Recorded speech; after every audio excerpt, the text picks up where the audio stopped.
नमस्कार, मैं अभिषेक कुमार आप सभी का स्वागत करता हूं रेलवे कैंपस यूट्यूब चैनल पे। तो चलिए, साइंस फाउंडेशन क्लास में हम लोग क्लास नंबर 3 देख रहे हैं और हम लोगों ने केमिस्ट्री के साथ चीज़ें स्टार्ट की है।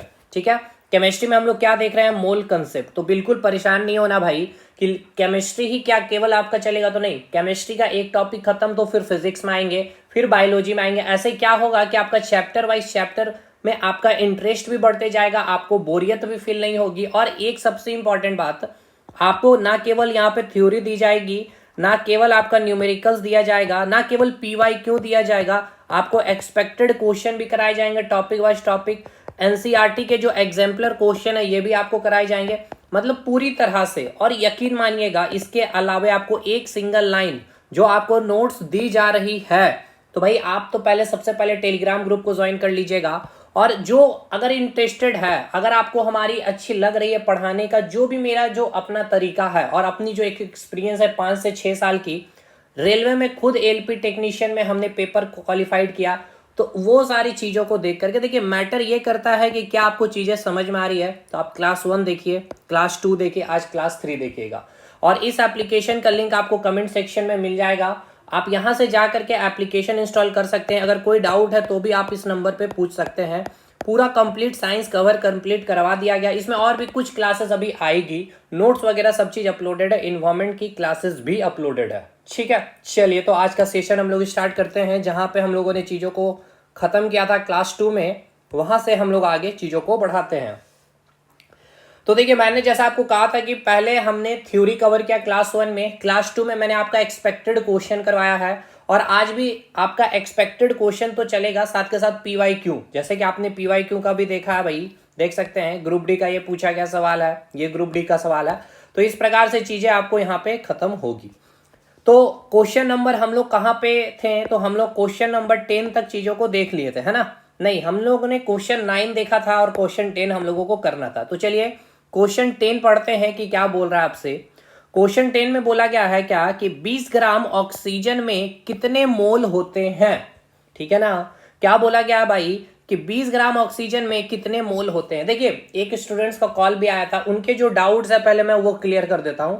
और देखिए, मैं उनके डाउट को इसलिए अभी क्लियर कर रहा हूं ना, हालांकि जरूरत नहीं है, क्योंकि आप एक कंपटीशन के वे में चीज़ों को देख रहे हैं कि कंपटीशन में क्या हमारा अप्रोच होना चाहिए। लेकिन उससे सीख लेंगे तो और भी अच्छी बात है भाई, हमारे लिए भी और आपके लिए भी। देखिएगा, यहाँ मैंने सारी चीज़ें रेडी कर रखा है। एक तो आपको सबसे पहले समझना होगा कि जो मोलर मास है, जिसे हम हिंदी में मोलर द्रव्यमान कहते हैं, है ना, इसका मतलब समझिएगा, इसके डेफिनेशन को समझिएगा। इसके डेफिनेशन को समझने से पहले आपको एक टर्म मैं आपको समझा दूं, अणु के बारे में, सॉरी अनुभार के बारे में, है ना, अनुभार के बारे में। तो देखिए, यहाँ दो वर्ड है, कौन कौन सा? एक है आपका अणु प्लस और एक है आपका भार, है ना। अणु को हिंदी में इंग्लिश में क्या कहेंगे हम लोग? मॉलिक्यूल्स कहेंगे। और भार को हम लोग क्या कहेंगे? वेट कहेंगे। सही है, सही है सर। अच्छा, आपको मैंने बताया है कि अणु का मतलब क्या? अणु का मतलब मैंने आपको क्या बताया था? Group of atom. मैंने क्या बताया था? ग्रुप ऑफ एटम को, यानी क्या? परमाणु के समूह को क्या कहते हैं हम लोग? अणु कहते हैं। परमाणु के समूह को हम लोग क्या कहते हैं? अणु कहते हैं। जब बात हो रही है किसकी? ग्रुप की, यानी कि समूह की, यानी ग्रुप में कम से कम कितने लोग होने चाहिए भाई? कम से कम 2 लोग होने चाहिए। अब यहां पे लोग तो होंगे नहीं, तो यहां पे क्या होंगे? एटम होंगे। यानी कि या तो 2 एटम होंगे अणु में, या 2 से ज्यादा भी हो सकते हैं। इसलिए यहां पे लिख सकते हैं आप क्या? 2 एंड अबव एटम। ठीक है, कितने होने चाहिए भाई? मिनिमम 2 होने चाहिए, मैक्सिमम कितना भी हो सकता है ग्रुप बनाने के लिए, 2 एंड अबव एटम। समझ में आया यहां तक चीजें?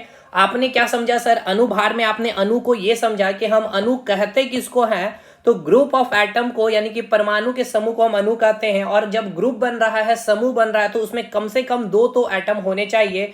तो मिनिमम 2 होंगे, या अबव उससे ज्यादा कितने भी एटम हो सकते हैं।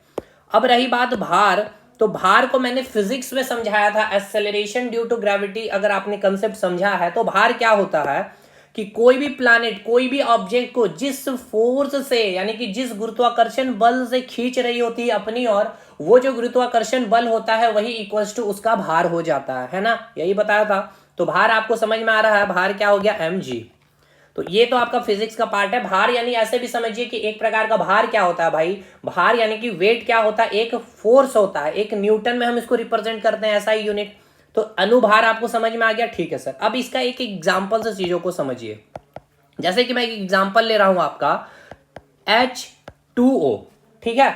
अब यहां पे पहले ये बताइए, यहां पे अच्छा पहले यहां पे कैलकुलेशन करिए। पहले मुझे ये बताइए सर, यहां पे क्या है आपका, एक आपका क्या है, हाइड्रोजन है, ठीक है ना, एक आपका हाइड्रोजन है और एक क्या है आपका ऑक्सीजन है। हाइड्रोजन के यहाँ पे कितने आइटम है बताइएगा, तो यहाँ पे कितने हाइड्रोजन है, तो आप क्या बोलेंगे, 2 हाइड्रोजन है। और यहाँ पे ऑक्सीजन कितने हैं, 1 है, ठीक है। अच्छा अब मैं इसका फिगर बना रहा हूं, यानी कि ये आपका हाइड्रोजन हो गया और ऑक्सीजन को मैं दूसरे अलग कलर से दिखा रहा हूं, ठीक है। तो मैं इसको यहाँ पे लिख दे रहा हूं, ये हो गया हाइड्रोजन का आइटम और ये हो गया आपका ऑक्सीजन का आइटम, ठीक है। तो यहाँ पे पहले हमें ये बताइए, यहाँ पे हमें ये बताइए कौन कौन सा आइटम है। तो यहाँ पे एक हाइड्रोजन का आइटम है और यहाँ पे ऑक्सीजन का आइटम है कि नहीं, बिल्कुल है सर। तो यहाँ पे कितने आइटम आ गए, यहाँ पे आपके कितने आइटम आ गए हैं, तो टोटल आइटम कितने आए हैं, 2 + 1, इसको जोड़ेंगे तो कितना आएगा, टोटल 3 आइटम आएंगे, ठीक है। कितने आइटम आएंगे, 3 आइटम आएंगे सर। अब एक बात बताइए, ये जो 3 आइटम है क्या तीनों के तीनों सिमिलर आइटम है, तो आप कहेंगे नहीं सर, 3 आइटम में एक तो आपका हाइड्रोजन का आइटम है, ठीक है, और एक आपका ऑक्सीजन का आइटम है। यानी यहाँ पे क्या है, 3 आइटम क्या है आपके सिमिलर नहीं है, यानी यहाँ पे क्या है आपका डिफरेंट आइटम है, समझ में आया। और डिफरेंट आइटम उपस्थित होने के कारण ही इसे हम क्या कहते हैं, आपको याद आ रहा होगा, इसे हम क्या कहते हैं भाई, यौगिक कहते हैं। और यौगिक का जो सबसे सूक्ष्मतम कण है, इंग्लिश में क्या कहते हैं, यौगिक को कंपाउंड कहते हैं। कंपाउंड मतलब ये सीधा सीधी समझिए कि 2 अलग अलग एटम उपस्थित होंगे वहां पे। जिस प्रकार मैंने बताया था मिक्स वेज में आपका आलू होगा, टमाटर होगा, बैगन की सब्जी होगी, मतलब बैगन भी एक सब्जी है, उसमें आएगी मिक्स वेज में। लेकिन जब आलू की सब्जी की बात करते हैं तो वहां केवल आलू होता है, वो हो गया आपका एलिमेंट यानी कि तत्व, ठीक है। तो इस कंपाउंड की जो सबसे सूक्ष्मतम कण है, सूक्ष्मतम कण का मतलब क्या हो गया आपका, जो स्मॉलेस्ट पार्टिकल जो होता है उसे हम क्या कहते हैं सर, उस स्मॉलेस्ट पार्टिकल को हम नाम देते हैं, अणु का नाम देते हैं, यानी उसे हम क्या कहते हैं, मॉलिक्यूल्स का नाम देते हैं। यहां तक चीजें समझ में आ रही है, ठीक है। तो अब एक बात यहां पे बताइएगा, ये यहां पे क्या बन गया, एक ग्रुप ऑफ आइटम बन गया है, ये बना ना भाई। यहां पे क्या है, 2 या 2 से ज्यादा आइटम है। यहाँ पे कितने टोटल आइटम है, 3 आइटम है, यानी यहाँ क्या बन गया आपका, क्या बन गया, ग्रुप बन गया है आइटम का। तो जब ग्रुप ऑफ आइटम बन गया तो इसे हम क्या नाम दे सकते हैं, अणु का नाम दे सकते हैं। यानी ये क्या बन गया आपका, एक अणु बन गया, ठीक है। यानी ये क्या बन गया आपका, अणु बन गया। तो अब इस एक अणु का भार बताइए, यानी इस वाटर H2O का अणु भार, मतलब आप समझ गए ना, अणु भार मतलब कि एक तो आपका 2 हाइड्रोजन हो गया और एक क्या हो गया आपका ऑक्सीजन हो गया। सॉरी यहाँ पे 2 ऑक्सीजन दिखा दिया गया भाई, 1 मिनट। यहाँ 2 हाइड्रोजन है और एक आपका ऑक्सीजन होगा, ठीक है, एक आपका ऑक्सीजन होगा। तो यह आपका हाइड्रोजन हो गया और ये आपका ऑक्सीजन हो गया, ठीक है। तो यहाँ पे हम लोग क्या लेंगे, अनुभार में 2 हाइड्रोजन ले लिए और आपका अणु में एक और आपका क्या आ जाएगा, एक ऑक्सीजन आ जाएगा। तो इन तीनों का हम लोग क्या लेंगे, भार लेंगे। तो 2 हाइड्रोजन और एक ऑक्सीजन, तो चलिए ले लेते हैं। हाइड्रोजन कितना होता है भाई, इसका मास कितना होता है हमें बताइएगा। 1 इंटू कितना हाइड्रोजन है, 2 है, प्लस 16 ग्राम होता है, सॉरी 16 क्या होता है, एटॉमिक मास होता है ऑक्सीजन का। तो कितना आ गया, अनुभार 18 आ गया, ठीक है। क्या आया, अनुभार क्या आया बताइएगा, 18 आया है। यानी आपने ये निकाल लिया कि ये जो इसमें जो उपस्थित अणु है, यानी कि इसमें जो उपस्थित ग्रुप ऑफ एटम को आप क्या करें, अणु करें, यानी कि उसमें उपस्थित एटम का जो आपने अनुभार निकाल लिया, यानी कि ग्रुप ऑफ एटम हो गया, इसलिए आपने उसको अणु कर दिया, इसलिए इसका नाम हो गया अनुभार। तो इसमें क्या आया, इसका अनुभार 18 आया, ठीक है, ठीक है। अब आइए यहाँ पे आइए, तो देखिए अब हम समझेंगे कि मोलर द्रव्यमान, अनुभार आपको समझ में आ गया ना किसको कहते हैं। अब समझिए कि मोलर मास किसको कहते हैं, यानी कि मोलर द्रव्यमान किसको कहते हैं। तो जो आपने अनुभार को जो निकाला है, ठीक है, अनुभार को जब हम ग्राम प्रति मोल में व्यक्त करते हैं उसी को, या फिर वही हमारा क्या कहलाता है, मोलर मास कहलाता है या मोलर द्रव्यमान कहलाता है, समझ में आया। यानी जो आपने अनुभार निकाला 18, और जब आप उस अनुभार को क्या करते हैं, ग्राम प्रति मोल में रिप्रेजेंट करते हैं। ये वर्ड ध्यान रखना है, किस में रिप्रेजेंट कर रहे हैं, ग्राम प्रति मोल में अगर आप उसको व्यक्त कर रहे हैं। जैसे एग्जांपल ले लेते हैं हम लोग NaCl, ठीक है। अभी यहां पे सिंपल सा एक बात बतलाइए कि ये जो आपका NaCl है ये क्या है, आपका यौगिक है या नहीं है, कंपाउंड है या नहीं, तो आप कहेंगे बिल्कुल ये कंपाउंड है, यानी ये क्या है आपका यौगिक है। ये क्या हो गया आपका यौगिक हो गया। क्यों यौगिक हो गया, क्योंकि यहाँ पे डिफरेंट एटम है। कौन कौन सा, एक सोडियम का एटम है, ठीक है, और एक क्लोरीन का एटम है, यानी कि यहाँ पे 2 डिफरेंट एटम उपस्थित होने के कारण ये क्या हो गया आपका कंपाउंड हो गया। और कंपाउंड की जो सबसे सूक्ष्मतम कण होती है उसको हम क्या कहते हैं, अणु कहते हैं, ठीक है। तो यानी कि यहाँ पे एक सोडियम और ये आपका एक क्लोरीन का एटम, यहाँ बन गया ग्रुप ऑफ एटम, यही कहला गया अणु। तो अब इसका जो हम क्या निकालेंगे, भार, यानी इसका मतलब किसका, इस अणु का भार। तो चलिए निकालेंगे, इसको अब हटा लेते हैं हम लोग। चलिए खैर आगे चलते हैं। तो NaCl का जो अणुभार है यानी मॉलिक्यूलर वेट है, सोडियम है, सोडियम का कितना होता है, एटॉमिक मास 23 होता है। अब आपके मन में ये डाउट आ रहा होगा सर अणुभार में, भार तो आपने कहा था सर ये होता है वेट, और वेट हम लोग निकालते हैं गुरुत्वाकर्षण में mg, तो भाई यहाँ पे g नेग्लेक्ट करके हम लोग चल रहे हैं, ठीक है। इस तरह से आप समझिएगा, केवल उसका एटॉमिक मास ले रहा है। तो सोडियम का एटॉमिक मास कितना होता है, 23 होता है। क्लोरीन का कितना होता है, 35.545 समथिंग होता है, ठीक है। तो हम लोग 35 लेकर के आगे बढ़ेंगे। तो इसका जो NaCl का जो अणुभार आया है, यानी जो मॉलिक्यूलर वेट आया वो कितना आया, 58।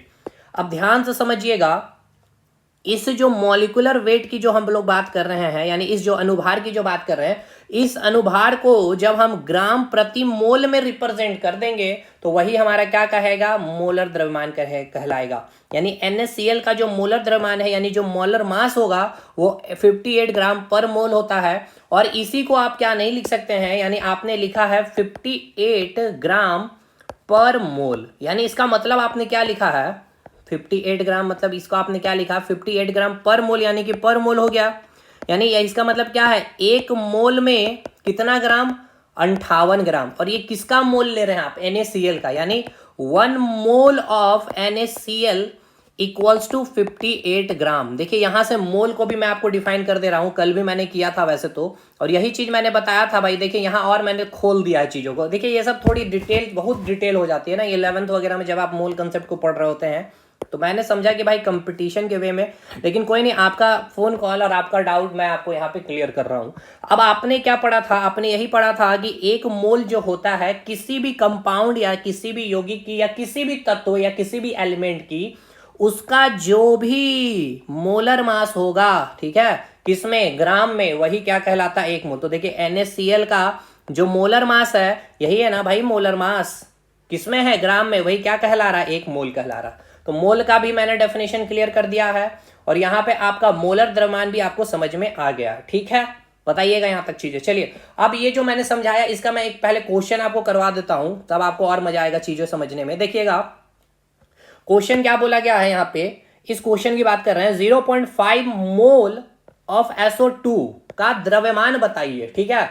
यानी कि find the mass of 0.5 mole SO2। English वाले देख लेंगे भाई, कल मैंने भूल गया था यहाँ पे जितने भी क्वेश्चन के यहाँ इंग्लिश मैंने लिखे नहीं थे, बट मैंने सारी चीजें इंग्लिश में बताई थी भाई, ठीक है ना। पर कोई नहीं भाई, नेक्स्ट सारी चीजें चलेगी, इंग्लिश हिंदी सब कुछ। देखिएगा क्वेश्चन क्या बोला गया, 0.5 मोल SO2 का द्रव्यमान बताइए, यानी find the mass of 0.5 mole SO2। चलिए बनाते हैं इस क्वेश्चन को। बोला क्या गया है, 0.5 मोल जो SO2 का आपने कितना मोल लिया, 0.5 मोल लिया। आपको इसका क्या बताना है, द्रव्यमान बताना है, यानी कि आपको क्या बताना है, इसका मास बताना है ना।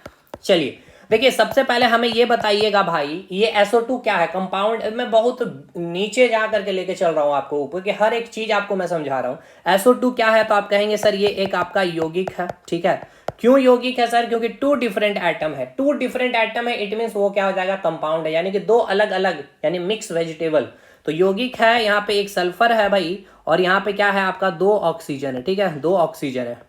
तो 2 डिफरेंट एटम गया, एक सल्फर का और 2 ऑक्सीजन, यानी कि यहाँ पे क्या बन गया, एक यौगिक बन गया, और यहाँ पे ग्रुप ऑफ एटम हो गया, यानी ये क्या बन गया, आपका अणु बन गया। यहाँ तक चीजें क्लियर है, ठीक है सर। चलिए अब सबसे पहले हम इस SO2 का क्या करेंगे बताइएगा। सबसे पहले हम SO2 का क्या अणुभार निकाल सकते हैं, SO2 का हम अणुभार निकालेंगे, क्योंकि इसमें उपस्थित है अणु, तो अणु का भार निकालेंगे, यानी क्या निकालेंगे, मोलर वेट निकालेंगे, ठीक है।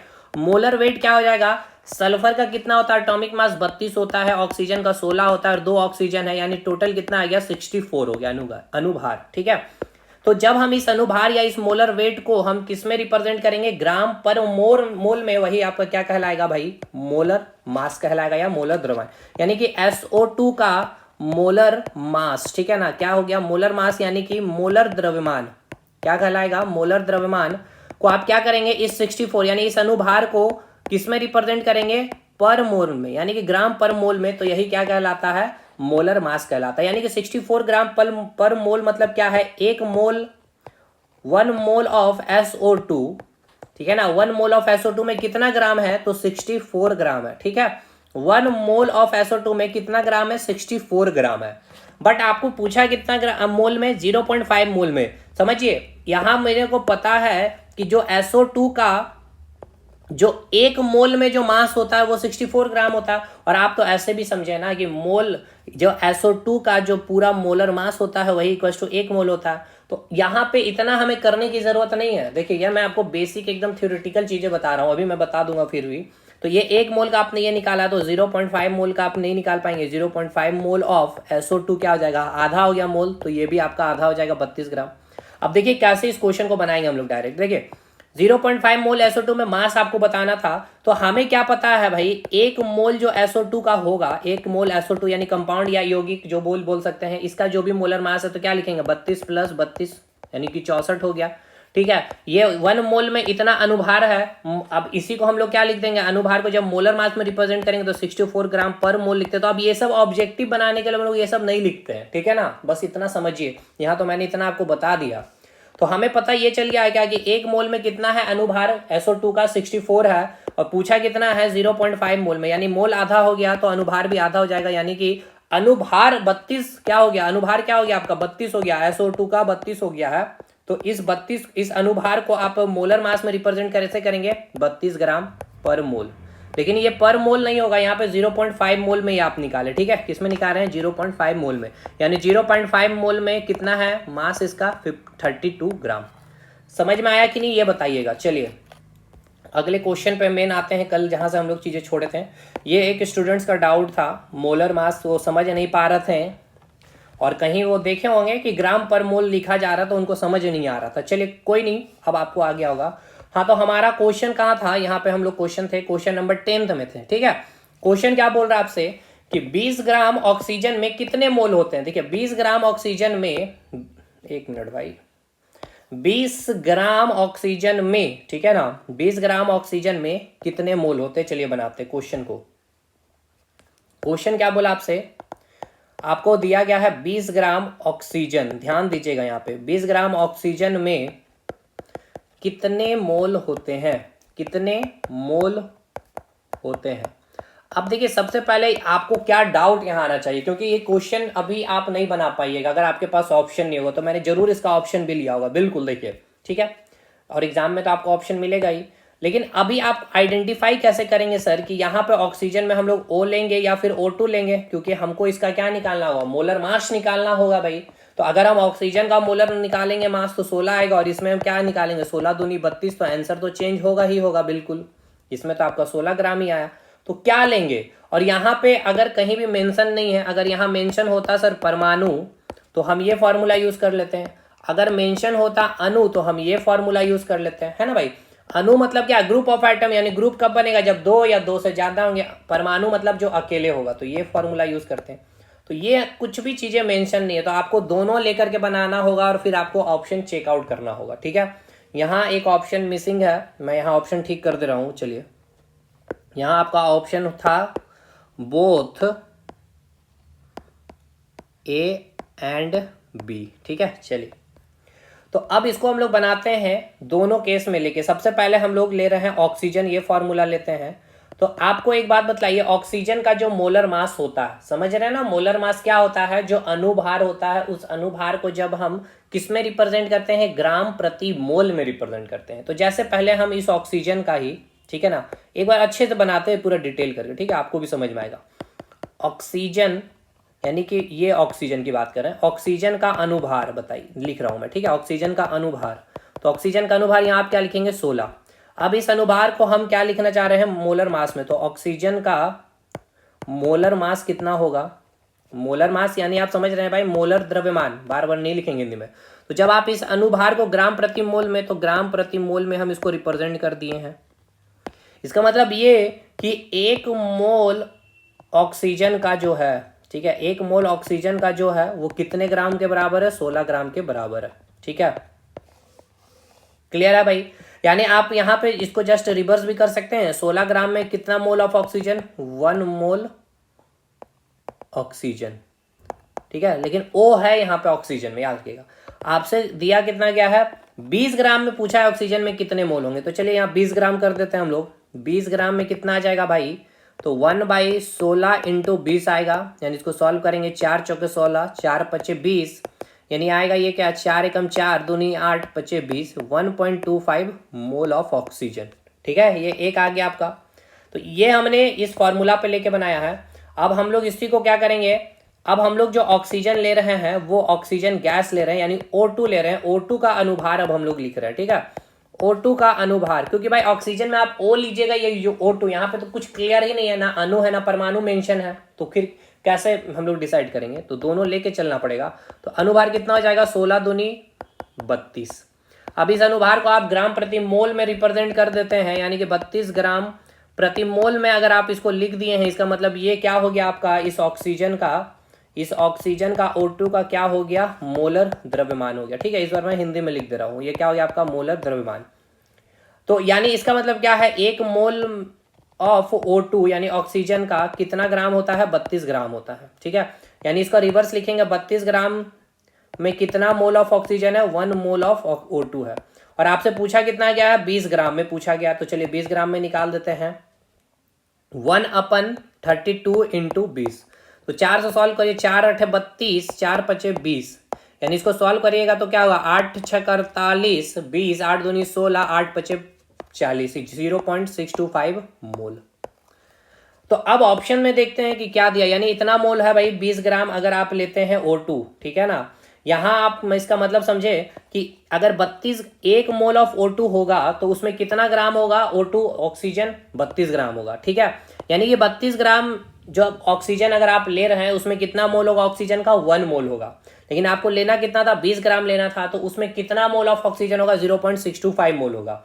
और यहाँ पे ये हमने देखा कि जो 1 मोल ऑक्सीजन यानी O अगर हम लोग ले रहे हैं तो उसमें कितना ग्राम रहेगा? 16 ग्राम ऑक्सीजन रहेगा। तो 16 ग्राम ऑक्सीजन में कितना मोल है? 1 मोल है। लेकिन अगर हम लोग इसका 20 ग्राम लेंगे तो इसमें कितना मोल होगा? 1.25 मोल होगा।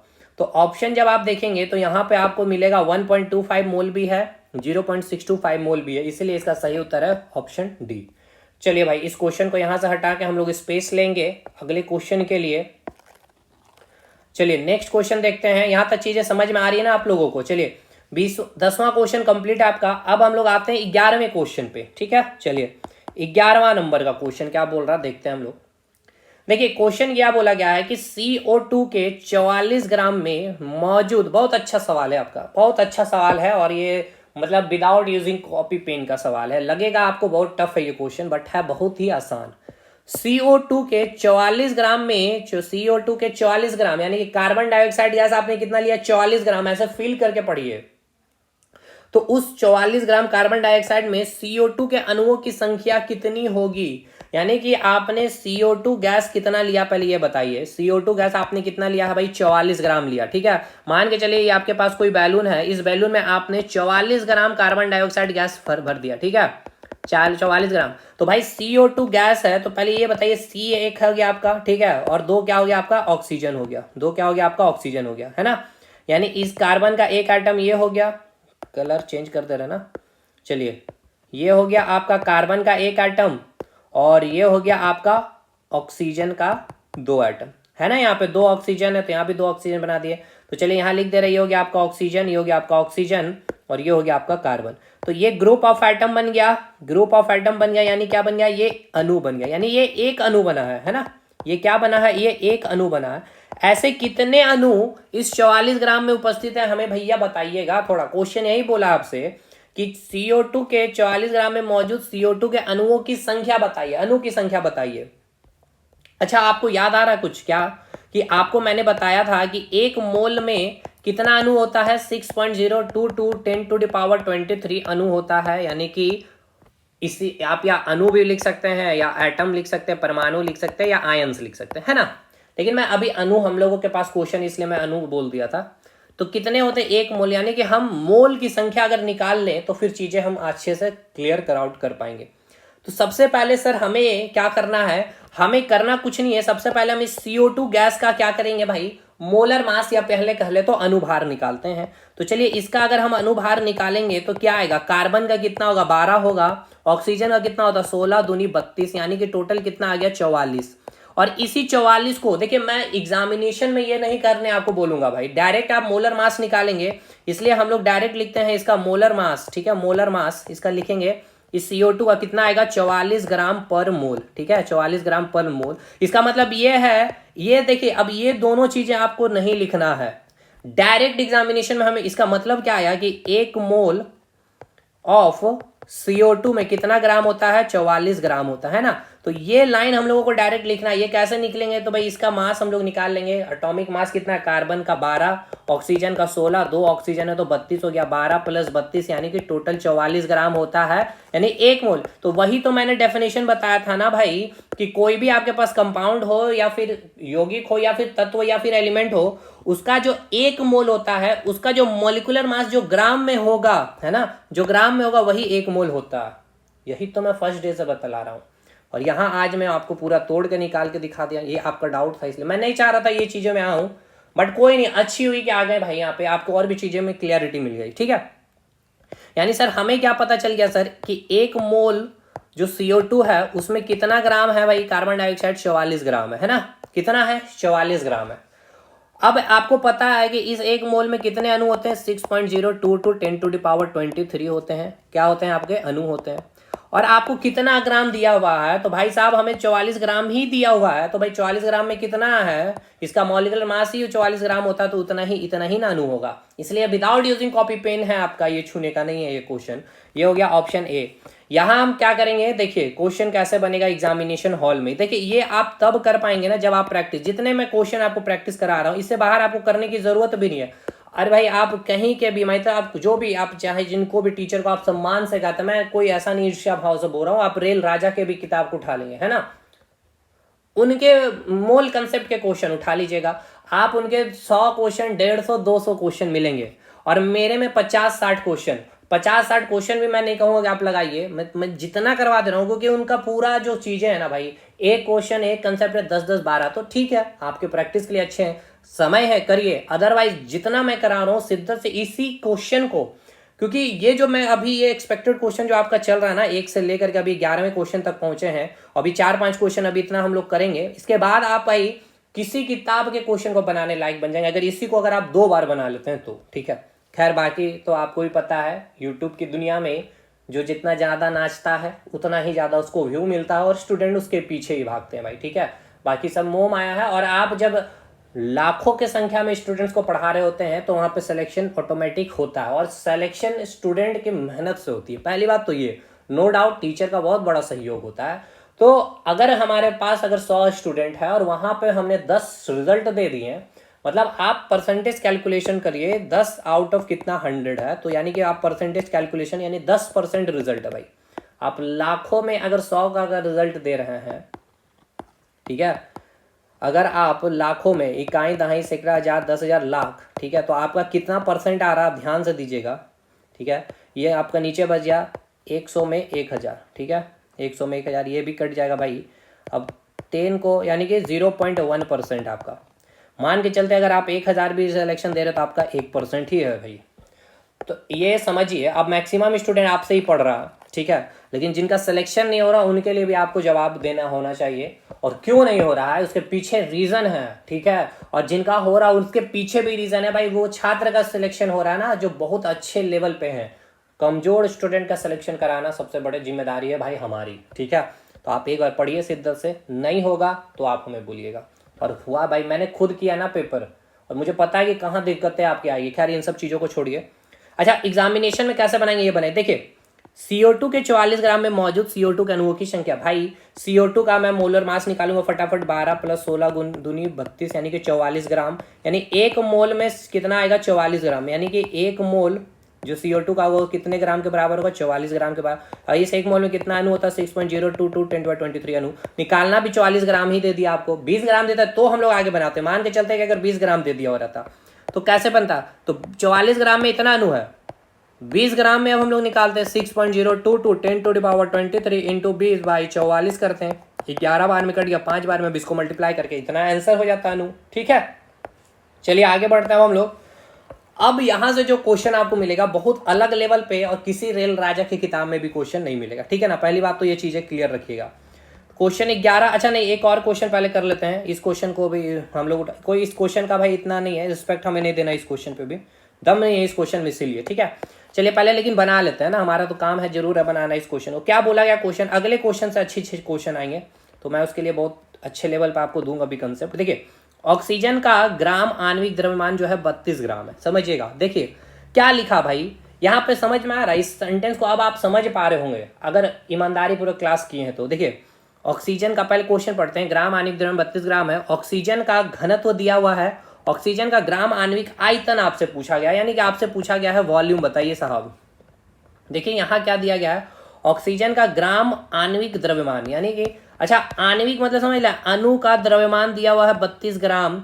ठीक है, ग्राम में दे दिया हुआ, यानी यहाँ आपको लिख दिया गया है, क्या लिख दिया गया है कि 1 mole of oxygen equals to 32 gram, यानी आपको डायरेक्ट दे दिया था, मॉलिक्यूलर मास दे दिया हुआ था, समझ में आया।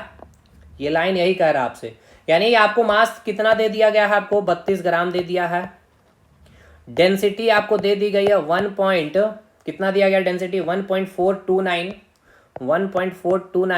अब आपको यहाँ से वॉल्यूम निकालना, क्या नहीं निकाल पाएंगे बताइए। डेंसिटी इक्वल्स टू क्या होता है, मास अपन वॉल्यूम होता है। ठीक, तो वॉल्यूम इक्वल्स टू क्या हो जाएगा आपका, मास अपन डेंसिटी हो जाएगा। मास कितनी है साहब 32 है और डेंसिटी कितनी है 1.429 है।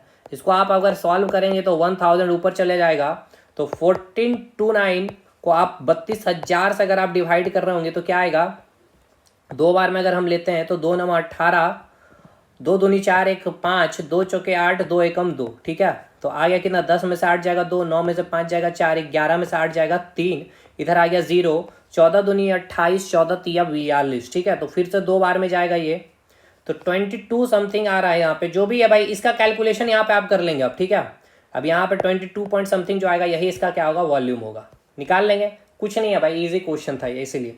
अब अगले क्वेश्चन पे आते हैं, ये आपका क्वेश्चन नंबर 13 पे। ठीक है, लेकिन याद रखिए क्वेश्चन नंबर 13 हम इसको अभी ऐसे नहीं बनाएंगे। ठीक है, क्वेश्चन नंबर 13 से पहले हमें एक क्वेश्चन आपको बतलाना है, यहाँ से आते हैं। चलिए नंबरिंग कर लेते हैं ताकि चीज़ें आपको मैं बार बार बोलूँगा तो आप समझ पाएंगे।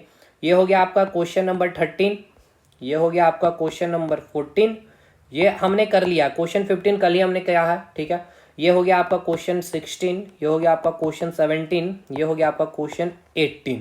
ठीक है, चलिए समाप्त हो जाएगा। और ये 18 क्वेश्चन वाकई भाई यकीन मानिए आप अच्छे टीचर को दीजिएगा ना तो भाई रुक जाएंगे वो बनाते बनाते। मैं नहीं, देखिए ये नहीं कह रहा कि भाई टीचर वो खराब है, तो क्वेश्चन अच्छा है। ठीक है, चलिए क्वेश्चन नंबर 17 सबसे पहले हम लोग क्वेश्चन नंबर 17 समझते हैं क्या बोल रहा है आपको। आइए भाई 16 हम लोगों ने कर लिया है, और चलिए क्वेश्चन नंबर 17 क्या कह रहा समझते हैं। 0.58 ग्राम NaCl में, ठीक है 0. अच्छा एक चीज़ और अगर मैं आपको बतलाना चाहूँ, अगर मैं चाहूँ तो मैं आपको क्या बतलाऊँ बताइए, क्योंकि भाई एक कंसेप्ट मुझे देना है जो मैं पिछले 2 क्लास में आपको नहीं दिया हूँ, मैं भूल भी गया था, और वो देना ज़रूरी है क्योंकि इन सारे क्वेश्चन के लिए बहुत इंपॉर्टेंट होगा आपके लिए। चलिए पहले इस क्वेश्चन को करते हैं और इसी क्वेश्चन में आपको कंसेप्ट भी दे देंगे। 0.58 ग्राम NaCl में क्लोरीन माइनस आयन समझ में आ रहा ना, आयन क्यों बोला गया, क्योंकि नेगेटिव चार्ज इसके ऊपर देखिए, या पॉजिटिव चार्ज है तो भी आयन कहेंगे उसको। तो आपसे पूछा आयन की संख्या कितनी होगी। 0.58 ग्राम NaCl में इस क्लोरीन आयन की आपको संख्या पूछी गई है, यानी क्लोरीन आयन की संख्या बताइए। How many chlorine ion in 0.58 gram NaCl। ठीक है, चलिए अब इस क्वेश्चन को समझिएगा, यहीं पे सारी चीज़ों को छोड़िए और आगे हम लोग समझते हैं। देखिए सबसे पहले हमें क्या दिया हुआ है सर, कंपाउंड क्या दिया है NaCl। देखिए मैंने एक वर्ड यूज़ किया, क्या यूज़ किया सर, कंपाउंड यूज़ किया। हिंदी में इसको हम क्या कहते हैं सर, यौगिक कहते हैं सर। यौगिक का जो सबसे सूक्ष्मतम कण स्मॉलेस्ट पार्टिकल जो होता है उसको हम क्या कहते हैं सर, अणु कहते हैं, यानी हम इसे क्या नाम देते हैं सर, इसे हम मॉलिक्यूल्स कहते हैं, है ना। अब यार बताइए आप मुझे कि इसे हम कंपाउंड क्यों कहे सर, क्योंकि यहाँ पे 2 डिफरेंट एटम है, एक सोडियम का एटम है और एक क्लोरीन का एटम है। यहाँ पे हमें बता दीजिए सर 2 डिफरेंट एटम यहाँ पे कौन कौन से हैं, 2 डिफरेंट एटम कौन कौन से हैं। एक तो आपका सोडियम एटम है, और एक आपका क्लोरीन एटम है, ठीक है। इसलिए अगर 2 डिफरेंट एटम हैं तो ये क्या बनेगा, आपका कंपाउंड बनेगा। और 2 डिफरेंट एटम है यानी कि क्या बन गया, ग्रुप बन गया। तो ग्रुप ऑफ एटम को हम क्या कहते हैं, अणु कहते हैं, मॉलिक्यूल्स कहते हैं। यहां तक तो चीजें क्लियर है सर, बिल्कुल अच्छे से। अब हम सर NaCl का सबसे पहले क्या निकालना चाहेंगे, NaCl का हम लोग सबसे पहले अनुभार निकालेंगे। इससे पहले भी आपको NaCl का क्या दिया हुआ है, द्रव्यमान दिया हुआ है ना। कितना दिया हुआ था, 0.58 ग्राम। यहां मैं लिख दे रहा हूं, गिवन है ये आपका गिवन है, यानी द्रव्यमान कहने का मतलब हिंदी में, इंग्लिश में मास होता है। क्वेश्चन पढ़िए, यहाँ पे देखिए दिया हुआ 0.58 ग्राम NaCl में, ठीक है, ये आपको दिया हुआ है। अब हम लोग निकालेंगे NaCl का अनुभार, ठीक है। एकदम बेसिक से लेके चल रहे हैं इस क्वेश्चन में आपको, ताकि यहाँ तो हम बेसिक लेके चले ताकि आपको चीज़ें तो समझ में आए भाई, तब तो आप एग्जामिनेशन में और घर में प्रैक्टिस करेंगे फटाफट।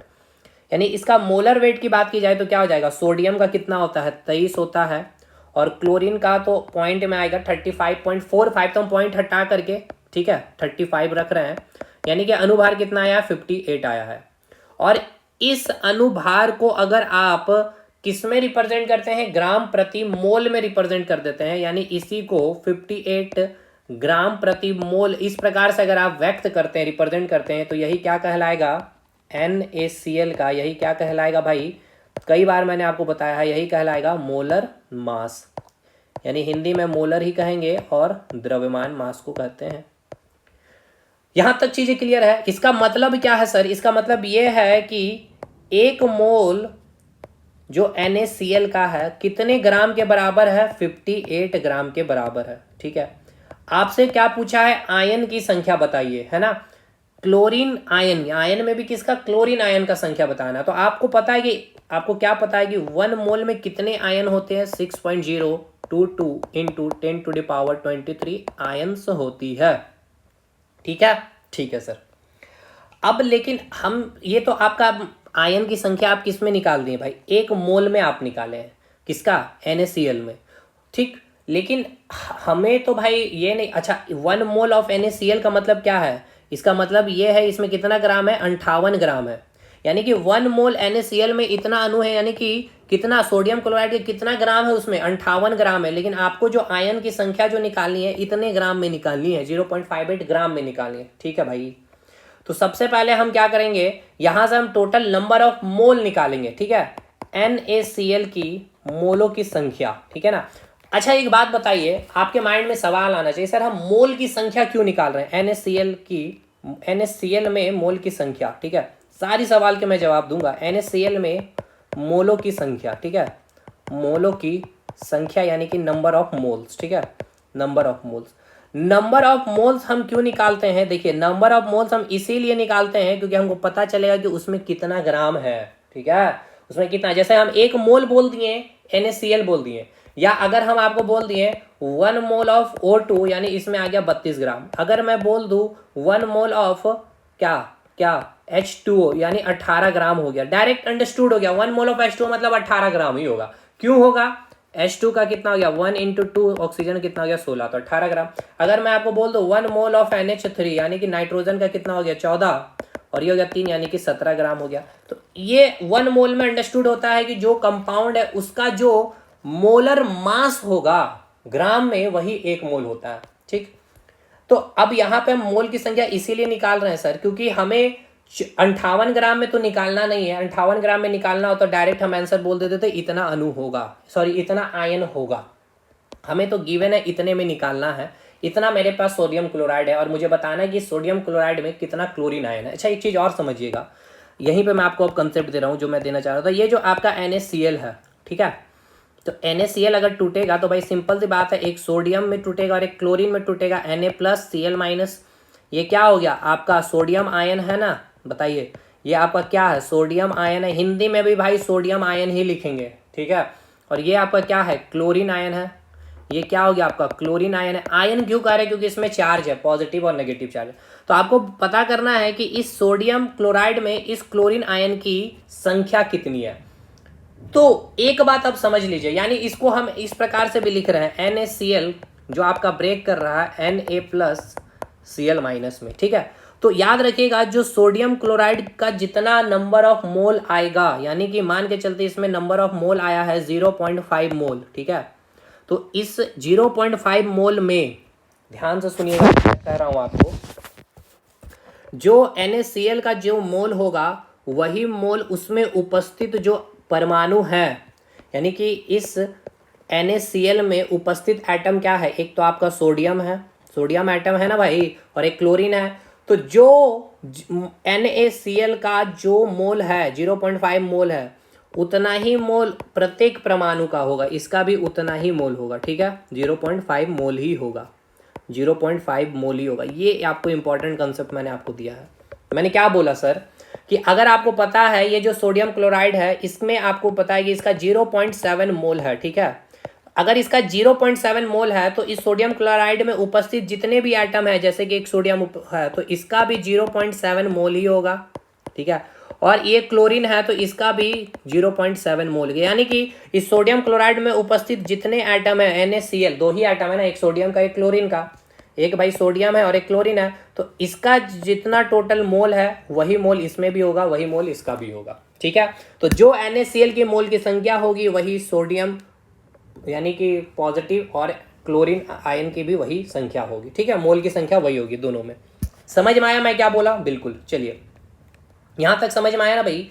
चलिए, तो अब इसीलिए अगर मैं बोलता हूं कि ये आपका NaCl 1 मोल है, ठीक है, तो भाई ये आपका कितना हो जाता है, ये भी आपका 1 मोल हो जाता और ये भी आपका 1 मोल हो जाता। और हमें पता है 1 मोल में कितने अणु होते हैं, 6.022 10⁻23 क्या होते हैं, अणु होते हैं।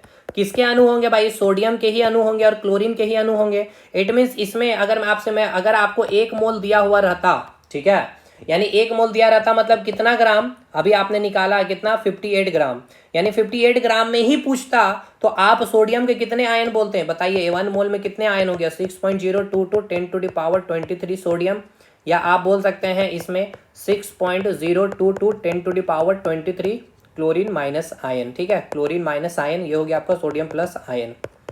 तो अगर आपको 58 ग्राम लिखा हुआ रहता है या फिर 1 मोल, इसका मतलब तो यही ना भाई, sodium chloride 1 mole equal to क्या, जो उसका मोलर मास है।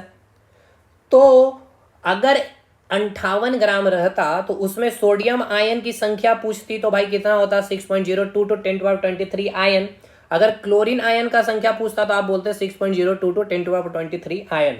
लेकिन मजे वाली बात यहाँ ये कि आपको जो ग्राम दिया है गिवन 0.58 ग्राम में निकालना है, इसीलिए हम मोल की संख्या निकाल रहे हैं, क्योंकि अगर मैं मोल की संख्या ये निकाल लूंगा तो उतना ही मोल सोडियम प्लस का भी होगा और क्लोरीन माइनस का भी होगा।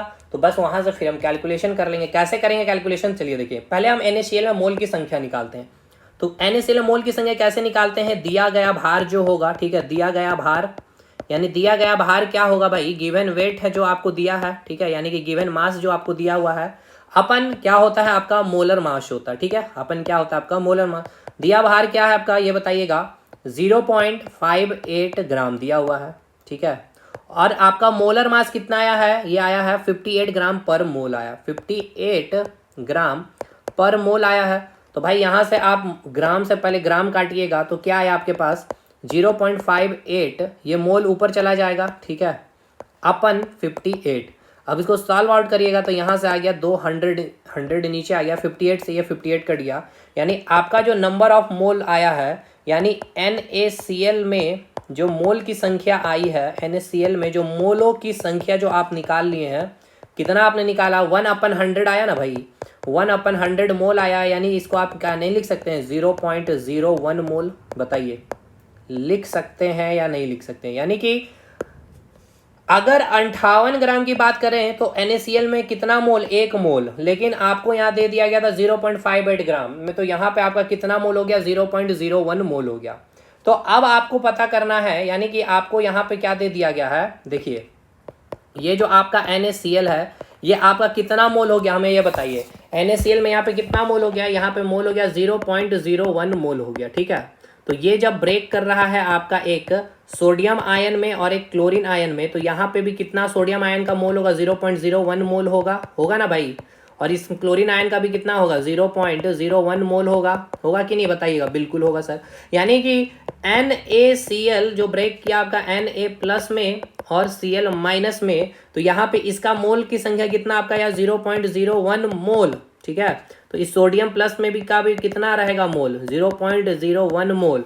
इस क्लोरीन माइनस का भी कितना मोल रहेगा 0.01 मोल। मैं कहना ये चाहता हूं कि जो NaCl का मोल की संख्या होगा वही सोडियम प्लस का भी होगा मोल की संख्या, और वही क्लोरीन माइनस का भी मोल की संख्या होगा। क्लियर है? ठीक है सर।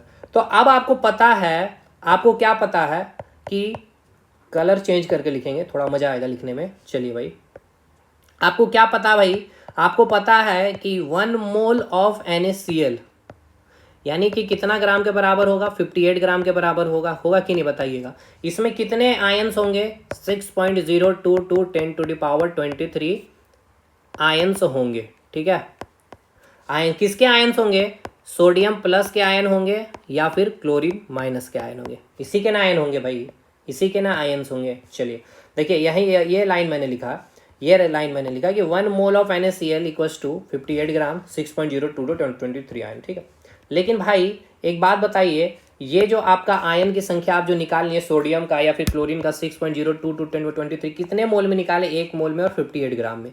लेकिन आपके पास मोल कितना है सोडियम क्लोराइड का 0.01 मोल है, और अगर 0.01 मोल इसका मतलब इसका कितना आपने ग्राम लिया है 0.58 ग्राम लिया है ना। हाँ सर, तो हमें निकालना है sir 0.01 mole, 1 minute, 0.01 mole of NaCl में, यानी कितना ग्राम में 0.58 ग्राम में हम लोग निकालेंगे तो क्या आ जाएगा भाई 6.022 10⁻23 इंटू 0.01।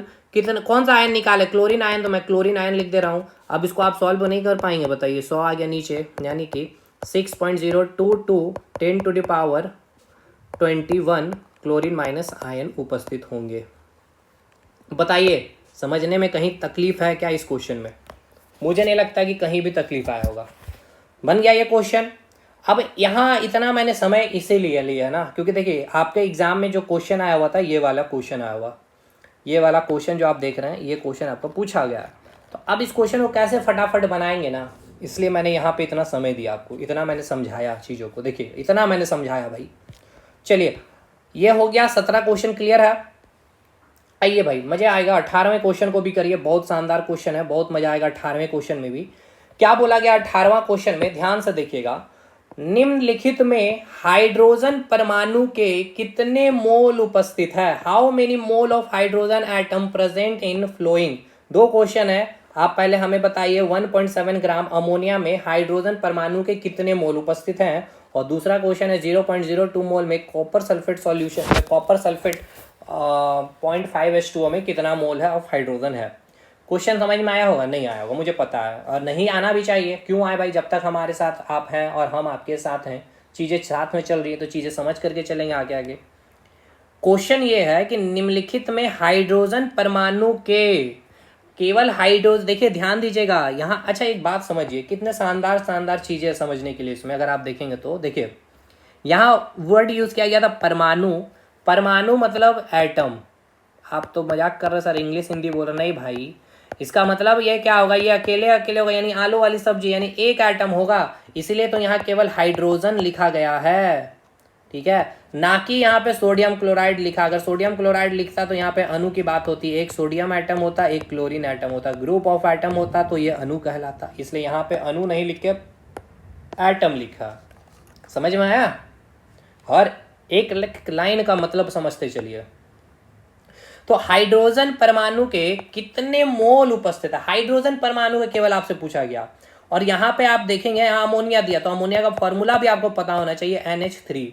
अब मजा आएगा क्वेश्चन को देख करके समझ में, कि आपको NH3 में NH3 का मोल की संख्या आपको नहीं ज्ञात करना है। ठीक है, समझिए आपसे क्या पूछा है भाई, आपसे ये पूछा है कि आप हाइड्रोजन, केवल हाइड्रोजन एटम का बताइए मोल की संख्या कितनी है।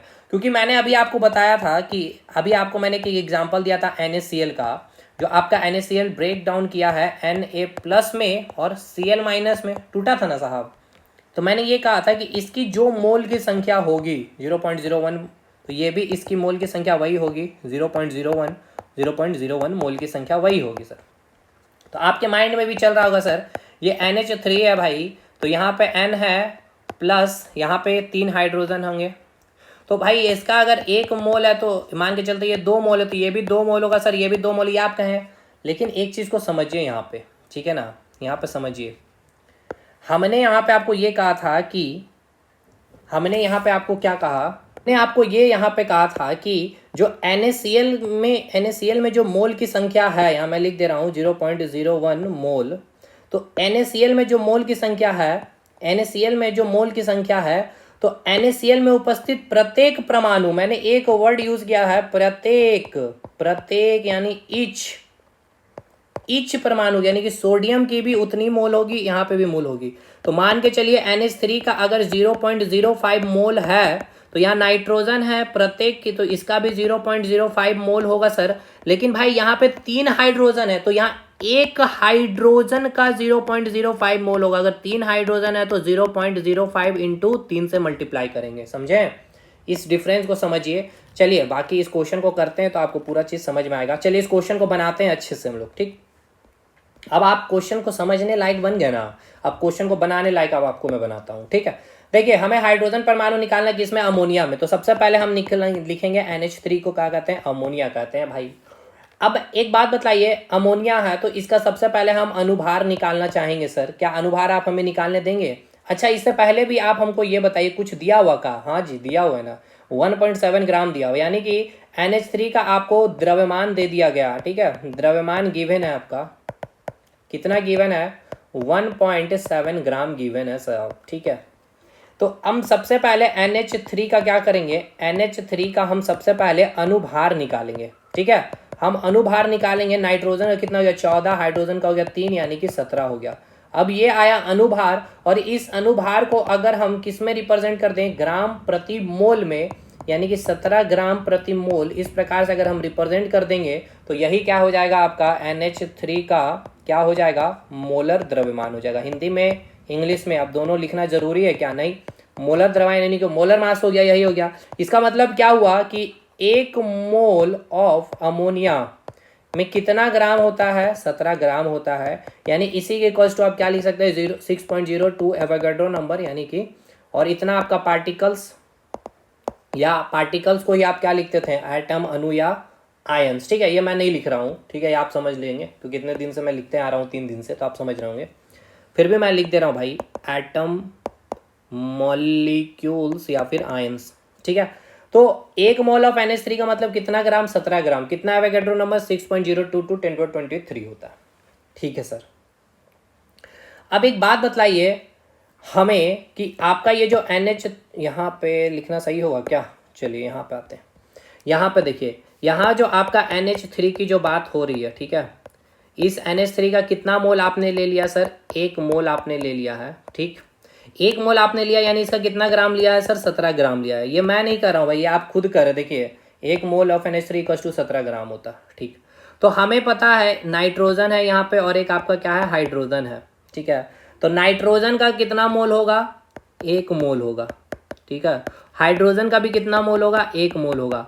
लेकिन यहाँ हाइड्रोजन कितना है, तो 3 हाइड्रोजन है यहाँ पे। तो इन 3 हाइड्रोजन का भाई इसमें हम क्या करेंगे, 3 से मल्टीप्लाई करेंगे, 3 इंटू 1, यानी कि 3 मोल हो जाएगा, ठीक है। मैंने बार बार एक वर्ड यूज किया है, प्रत्येक एटम का, यानी कि ईच एटम का, प्रत्येक परमाणु का, ईच एटम का, ठीक है। मैंने ये कहा था कि जो NH3 का जितना मोल होगा उतना ही मोल प्रत्येक एटम का, नाइट्रोजन का भी, और हाइड्रोजन एक एटम है ना, एक एटम है तो इसका भी 1 मोल होगा। लेकिन है यहाँ पे कितना, 3 हाइड्रोजन है, तो 3 हाइड्रोजन है तो 3 से मल्टीप्लाई 3 मोल हो जाएगा। लेकिन एक बात रुकिए यहाँ पे, ये आप 1 मोल कैसे ले सकते हैं, ये तो 17 ग्राम के बराबर है, और आपको निकालना किस में है भाई? अच्छा एक चीज बताइएगा, आपको निकालना क्या था, यही हाइड्रोजन एटम की संख्या निकालनी थी। देखिए हाइड्रोजन परमाणु के कितने मोल उपस्थित है, सॉरी मोल निकाले, कितने मोल होंगे, तो यहाँ पे आप निकाल लिए 3 मोल। क्या टिक करके आएंगे? नहीं आएंगे ना भाई। क्यों नहीं आएंगे? क्योंकि आपको ये जो आप 3 मोल निकाले हैं, कितने ग्राम में निकाले हैं, अमोनिया के 17 ग्राम में निकाले। और आपको पूछा गया कि 1.7 ग्राम अमोनिया में हमको बताइए हाइड्रोजन के कितने मोल होंगे, ठीक है। तो चलिए अब हम लोग इसको यहाँ पे बनाते हैं नीचे में। तो चलिए यहाँ पे लेते हैं हम लोग आप यहाँ पे 1 मोल ऑफ NH3 ले लिए हैं, यानी कि 17 ग्राम के बराबर, यानी कि 17 ग्राम में 17 ग्राम ऑफ NH3 कितने मोल के बराबर है? 1 मोल ऑफ 1 मोल के बराबर है। आपको लेना है 1.7 ग्राम ऑफ NH3 में, ठीक है। कितना मोल होगा तो बताइएगा, सिंपल सा बात है भाई, 1/17 इंटू 1.7, ठीक है। यह आ गया 1/10, यानी कितना मोल आ गया? 0.1 मोल आ गया। यानी जो आपका यहाँ आया है NH3, इसमें इसका कितना मोल है? 0.1 मोल है, यानी इसका आपने कितना ग्राम लिया है? 1.7 ग्राम। अब बताना है आपको, अब आप आ गए हैं क्वेश्चन में, 1.7 ग्राम में आप आ चुके हैं, यहाँ पे आपको 1.7 ग्राम दिया हुआ था क्वेश्चन में। अब हमें बताइए 1.7 ग्राम में अगर अमोनिया का मोल पूछता तो आप बोल देते 0.1 मोल, लेकिन आपसे पूछा है हाइड्रोजन का, बताइए। तो आपको पता है ईच एटम का, ठीक है, ये ईच एटम का मोल कितना होगा जितना अमोनिया का, ये कितना हो जाएगा? 0.1 मोल। इसका भी कितना होगा? 0.1 मोल। लेकिन यहाँ पे हाइड्रोजन की संख्या कितनी है? कुल हाइड्रोजन कितने हैं यहाँ पे? कुल हाइड्रोजन कितना है, यानी कि टोटल हाइड्रोजन कितना है? तो यहाँ पे 3 है, तो 3 है तो 0.1 से मल्टीप्लाई करेंगे तो कितना आएगा? 0.3 मोल आएगा, ठीक है। तो कितने मोल होंगे हाइड्रोजन के? 0.3 मोल होंगे सही उत्तर इसका, ठीक है। यानी कि इस अमोनिया में हाइड्रोजन के कितने एटम है भाई? 3 एटम है। अगर 3 एटम है तो प्रत्येक हाइड्रोजन एटम के कितने मोल होंगे? 0.1 मोल होंगे। जितना मोल आपका NH3 का है उतना ही प्रत्येक एटम का होगा। तो यहाँ हाइड्रोजन के 3 एटम है, हाइड्रोजन के 3 एटम है, तो आप 3 से मल्टीप्लाई किए तो 0.3 मोल आ गया, ठीक है। अब इसी प्रकार से क्या आप इस क्वेश्चन को नहीं बना पाएंगे? कॉपर सल्फेट में पूछा गया है कि 0.02 मोल में, बताइए, copper sulphate solution, sorry copper sulphate यानी कि CuSO4 5 मॉलिक्यूल्स ऑफ वाटर में, बताइए कितना होगा किसका? हाइड्रोजन का मोल की संख्या। तो इजी क्वेश्चन है, देखिए CuSO4 0.5H2O दिया गया, ठीक है ना। इसमें आपको क्या निकालना है? हाइड्रोजन का क्या निकालना है? हाइड्रोजन का मोल की संख्या निकालना, हाइड्रोजन का मोल की संख्या निकालना। तो सबसे पहले आप पता करिए कि इसमें हाइड्रोजन एटम कितना है। हाइड्रोजन एटम कितना है? तो देखिए कितना है, 5 दूनी 10 है हाइड्रोजन एटम। हाइड्रोजन एटम कितना है? 10 हाइड्रोजन एटम। अगर एक हाइड्रोजन एटम का आप मोल की संख्या निकाल लेंगे तो बाकी सब नहीं निकाल लेंगे। एक का कैसे निकलेगा? यानी कि इसका जितना होगा मोल उतना ही कॉपर का भी मोल होगा, उतना ही सल्फर का मोल होगा, उतना ही ऑक्सीजन का होगा, उतना ही हाइड्रोजन का होगा और उतना ही ऑक्सीजन का होगा, है ना। तो चलिए हम कॉपर सल्फेट का ही पूरा काम निकाल दे रहे हैं, CuSO4 का ही मोल की संख्या निकाल देते हैं तो आराम से निकल जाएगा। अब कैसे आराम से निकल जाएगा बताइए? देखिए ये कितना आसान सा क्वेश्चन हो गया। CuSO4 5 मॉलिक्यूल्स ऑफ वाटर दिया हुआ, इसका आपको डायरेक्ट मोल की वैल्यू दे दी गई है 0.02 मोल, सॉरी 0.2 मोल दी हुई है, नहीं कितना दिया हुआ भाई? 1 मिनट भाई जी, मोल की संख्या सही दी गई है, 0.02 मोल दी गई, ठीक है ना, 0.02 मोल दी गई है। तो आपको ये डायरेक्ट वैल्यू दे दी गई है 0.02 मोल, है ना। ये आपको डायरेक्ट वैल्यू दे दी गई है 0.02 मोल दे दी गई है। कितना दे दी गई है? 0.02 मोल दे दी गई है, ठीक है। कितना दी गई है? 0.02 मोल दे दी गई है, ठीक है। तो आपको पता है कि जितना कॉपर सल्फेट का जो मोल की संख्या है, इसमें उपस्थित जितने भी आप एटम देख रहे हैं, यानी यहाँ पे कॉपर है भाई, एक आपका क्या हो गया? कॉपर हो गया, कॉपर एटम, और एक आपका है यहाँ पे सल्फर, और एक है आपका यहाँ पे ऑक्सीजन। तो यहाँ पे और एक क्या है आपका? हाइड्रोजन, और ये भी तो ऑक्सीजन ही हो गया, ठीक है, ले लिए। तो आपको पता है कि कॉपर में इस कॉपर सल्फेट में कॉपर की मोल की संख्या कितनी होगी? 0.02 मोल होगी। ईच का, प्रत्येक का। सल्फर का कितना होगा? 0.02 मोल होगा। ऑक्सीजन का कितना होगा? 0.02 मोल होगा।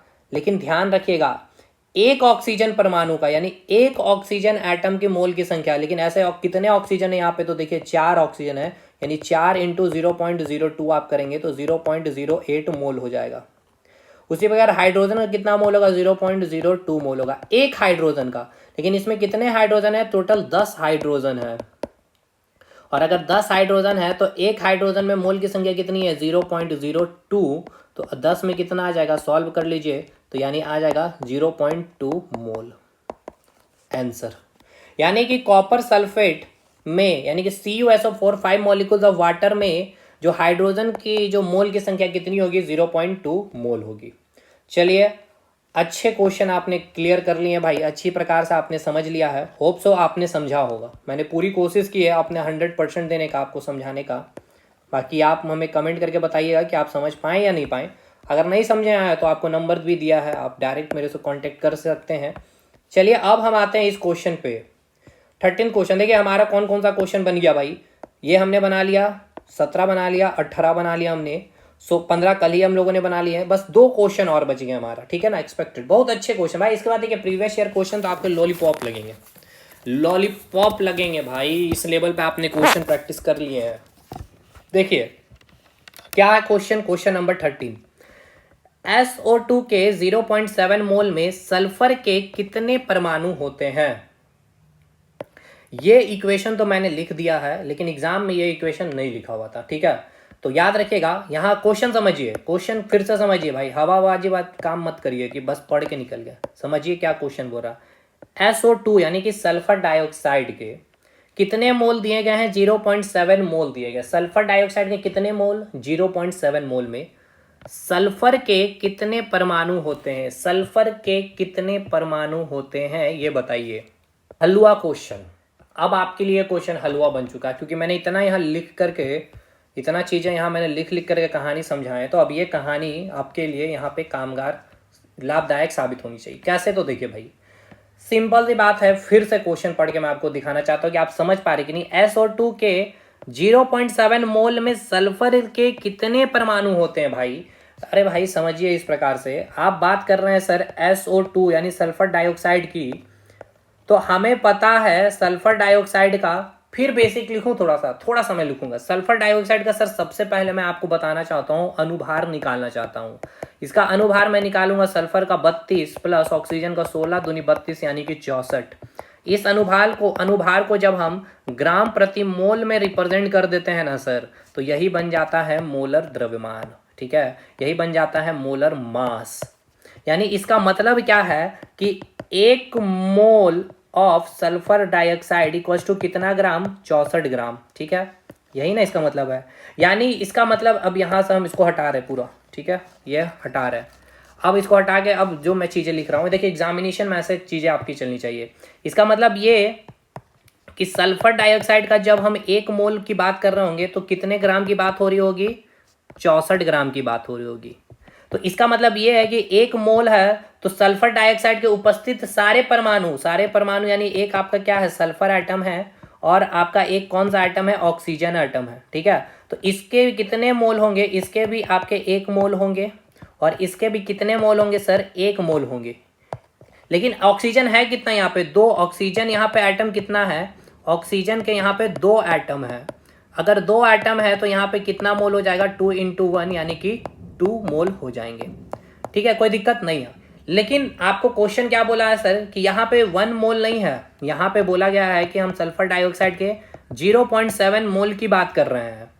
तो इस 0.7 मोल में हमको बताइए कि ये जो सल्फर आप देख रहे हैं ना, सल्फर के कितने परमाणु उपस्थित है। अच्छा एक चीज ये बताइए हमें यहाँ पे कि ये जो आपने लिखा 1 मोल इक्वल टू 64 ग्राम, क्या इस इक्वल टू आप 6.022 10⁻23 आप अणु लिख सकते हैं कि नहीं लिख सकते हैं, बिल्कुल लिख सकते हैं।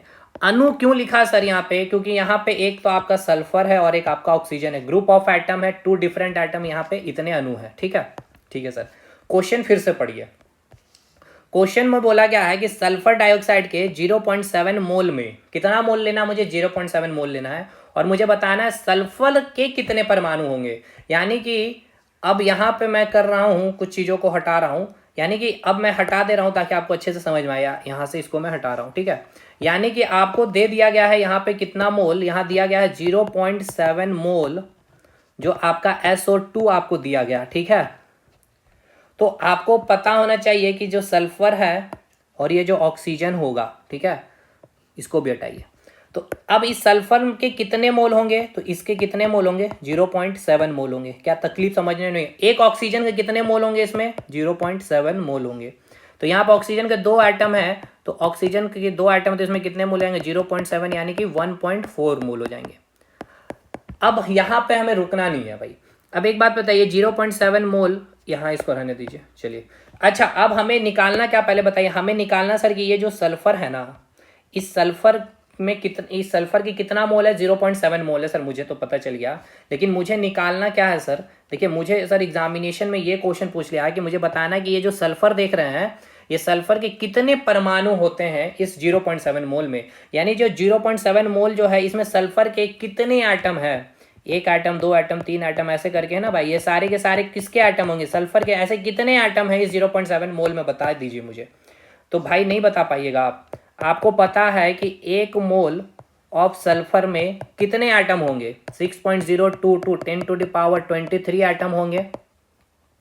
यही ना होता है आपका, 1 मोल में कितना परमाणु होता है, इतना ही होता है। आपको पूछा है 0.7 मोल में, क्या तोप चीज़ पूछ लिया बताइए। तो 0.7 मल्टीप्लाई कर दीजिए 6.022 10⁻23, इतना आपका एटम हो जाएगा। इसको मल्टीप्लाई करिए, 10 से डिवाइड कर देंगे यहाँ पे, तो 10 ऊपर उधर चला जाएगा, 7 दूनी 14, 7 दूनी 14, 1 15 का 5, 7 6 42 इंटू 10⁻22 एटम, जो भी हो सॉल्व कर लीजिएगा, इतना एटम होगा। समझ में आया? चलिए अब अंतिम क्वेश्चन एक्सपेक्टेड, ये एक्सपेक्टेड का अंतिम क्वेश्चन है भाई। प्रीवियस ईयर तो अभी हम लोग करेंगे, मजा मजा में करेंगे प्रीवियस ईयर क्वेश्चन। मैं आपको दिखाऊंगा कि कितना आसान क्वेश्चन आपका आयोग पूछता है और हम लोग कितने अच्छे लेवल तक चीज़ों को तैयार कर लिए हैं। क्वेश्चन क्या बोला गया है, देखिए ध्यान से।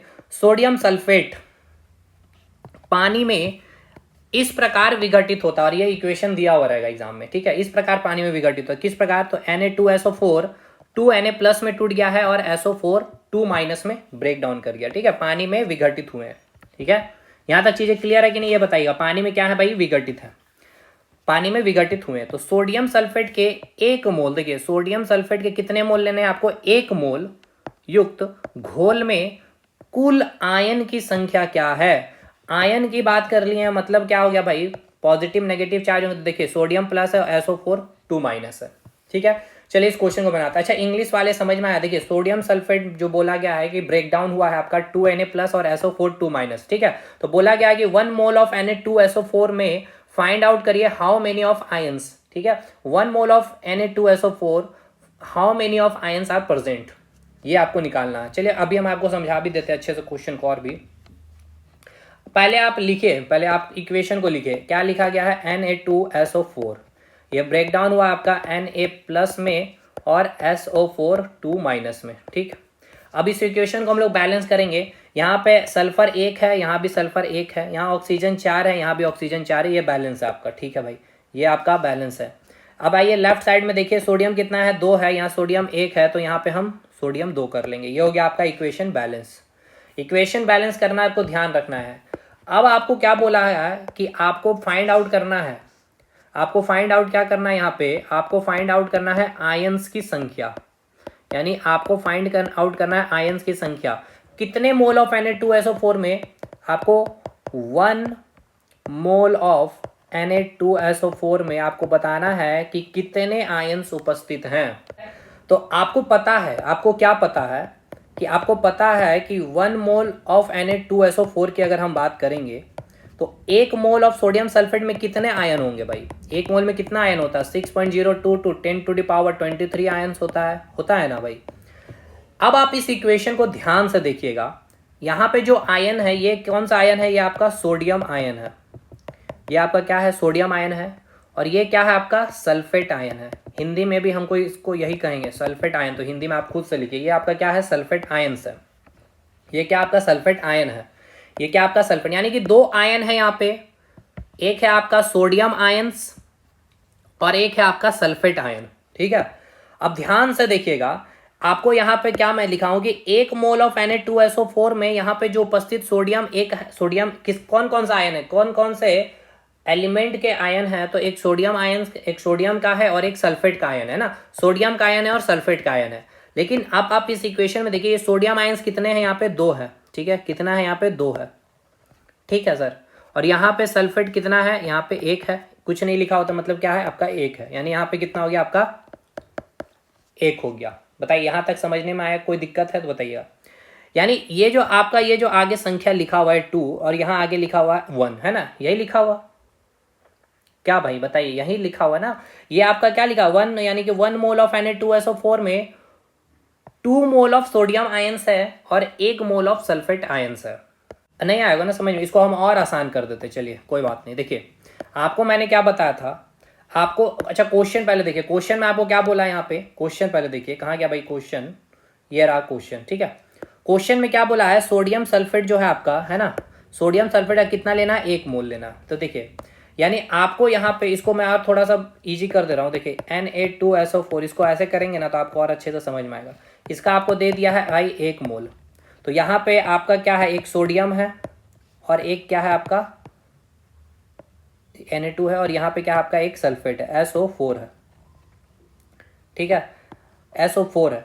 लेकिन यहाँ पे ध्यान रखिएगा, चलिए इसको और हम आसान करते हैं, और आसान करते हैं। एक आपका ये मैं यहाँ पे लिख रहा हूँ, अभी आपका एटम लिख रहा हूँ, ध्यान रखिएगा, ये मैंने एटम लिखा हूँ, ठीक है।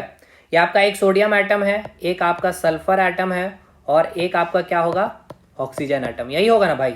अच्छा सोडियम यहाँ 1 मोल है आपका किसका, Na2SO4 का, तो सोडियम का भी कितना मोल होगा, 1 मोल होगा, सल्फर का भी कितना मोल होगा, 1 मोल होगा, ऑक्सीजन का भी कितना मोल होगा, 1 मोल होगा। बोलिए यही होगा, बिल्कुल। लेकिन ईच एटम का, यहाँ पे सोडियम कितना है, यहाँ पे सोडियम अगर आप देखेंगे तो 2 है, देखिए ध्यान से, यहाँ पे सोडियम कितना है, 2 है। तो यहाँ पे अगर 2 है तो यहाँ पे आप क्या लिखेंगे सर, यहाँ पे सोडियम का 2 × 1 कर देंगे, यानी 2 मोल करेंगे आप इसको। सल्फर तो आपका 1 है तो 1 सही है, ऑक्सीजन यहाँ पे 4 है तो आप यहाँ पे क्या करेंगे 4 × 1, यानी ऑक्सीजन के कितने मोल हो गए, 4 मोल हो गए। लेकिन ध्यान देना यहाँ पे, ये हम बात कर रहे हैं किसकी, एटम्स की बात कर रहे हैं, है ना। लेकिन आपसे क्वेश्चन क्या बोला है, ध्यान से समझिए, क्वेश्चन में आपको बोला गया है आयंस की संख्या बतानी है आपको बोला गया है कि जो सोडियम सल्फेट है उसके एक घोल में कुल आयन की संख्या बताइए। तो भाई यहाँ तो सिंपल से अंडरस्टूड है कि जो आपका Na2SO4 जो आप यहाँ देख रहे हैं, तो अभी एटम को हम हटा लें यहाँ पे, चलिए एटम को हम लोग यहाँ से हटा ले रहे हैं, चलिए एटम ये आपका हट गया यहाँ से, जो एटम की बात हम लोग नहीं करें क्योंकि हमें आयन निकालना है। Na2SO4 का कितना मोल दिया आपको, 1 मोल दिया होगा। तो इसमें हम अगर आयंस लेते हैं, ठीक है, अगर हम आयंस लेंगे तो आपको देखिए इक्वेशन लिख करके दिया है कि 2 आयंस इसका बन रहा है, एक तो सोडियम का और एक सल्फेट का, है ना। तो यानी यहाँ पे जो आयंस बनेगा, एक आपका किसका बनेगा, सोडियम का बनेगा, ठीक है, सोडियम आयंस बनेगा, और एक आपका सल्फेट आयन बनेगा, ठीक है, जो आपका ये माइनस है और ये आपका प्लस बनेगा, ठीक है। अब ये 1 मोल है सोडियम सल्फेट, तो इसका भी कितना मोल होगा, सोडियम भी कितने होंगे, 1 मोल होंगे, और सल्फेट का भी कितना होगा, 1 मोल ही होगा। यही मैंने आपको बताया ना भाई कि जो NaCl में जो मोल की संख्या होगी, NaCl यानी कि NaCl में जो मोल की संख्या है उतना ही मोल की संख्या प्रत्येक परमाणु की होगी जो परमाणु NaCl में NaSO4 में उपस्थित है। यानी सोडियम सल्फेट की जो मोल की संख्या है वही मोल की संख्या प्रत्येक परमाणु की, each atom of sodium sulphate की होगी। तो भाई जो मोल की संख्या सोडियम सल्फेट की है वही मोल की संख्या प्रत्येक आयंस की होगी जो सोडियम सल्फेट में उपस्थित है। तो एक सोडियम आयन की जो मोल की संख्या वो 1 मोल है, लेकिन यहाँ पे सोडियम की संख्या कितनी है, 2 है, तो यहाँ पे कितना मोल हो जाएगा, 2 मोल हो जाएगा सोडियम आयन, ठीक है, 2 मोल अब सोडियम आयन आप इसको बोलेंगे। यानी सोडियम आयन से कितने मोल है, 2 मोल है ना, सोडियम आयन से कितने मोल है, 2 मोल है, और सल्फेट यहाँ पे कितना, 1 है, तो ये 1 हो गया।